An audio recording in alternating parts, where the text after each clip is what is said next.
In 2018, on the H3H3 Productions podcast, Deadmau5 made this interesting and very eerie claim of a story that happened early in his career. So we had a show, I can't remember where it was, after the Ibiza one, so we had to really rush to get our connection in Madrid and then fly out elsewhere. And we get to the airport, we're about 15 minutes before the next plane is. Now, if you've ever been to the airport in Madrid, it's like O'Hare. It's crazy long. Mm-hmm. And our flight that got in was way at the front, and the flight that we were going to get on was way at the end. And no escalators, no trains. We had to fucking literally run to make that fucking flight. And we get to the fucking thing. They're doing the closed door thing. And we're like, fuck, serious? They were if you were a minute, we could let you on, but we've literally pulled the fucking thing off the flight, and it was Spanair.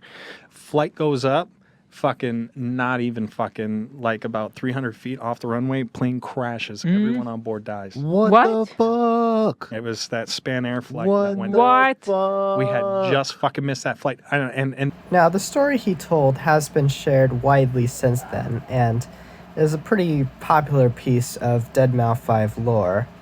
But the key question is there any truth to it?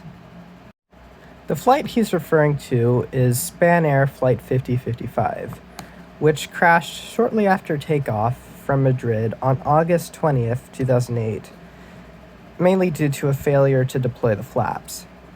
In that crash, 154 passengers died, with there being 18 survivors. Now, if you remember at the beginning of the clip, he says that the show was after the Ibiza one.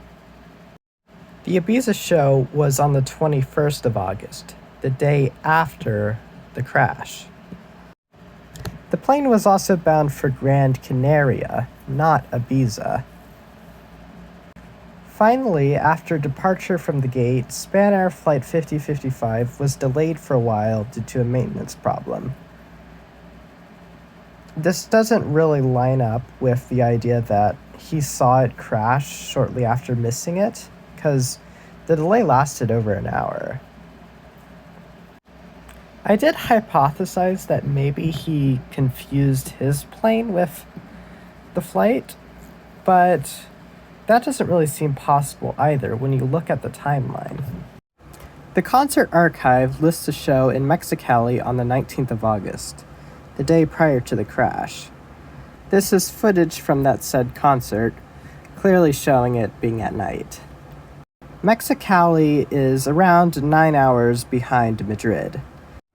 There's no reliable information that shows exactly when this particular gig ended, but the earliest possible time may be 10 o'clock, but it's most likely much later. But even if you say it ended at 10 p.m. on the 19th, that is still 7 a.m. on the 20th in Madrid, which is about 7 hours prior to the crash of 5055. A connecting flight from Mexicali would take twice as long. And even if it was a direct flight, which there are none, he would still not be arriving in time to actually see the plane crash. So that completely rules out him being at Madrid airport at the time of the crash. I'm not going to speculate too much on why he may have made this false story. I'm just letting people know that this isn't what actually happened, and it's pretty easy to figure it out.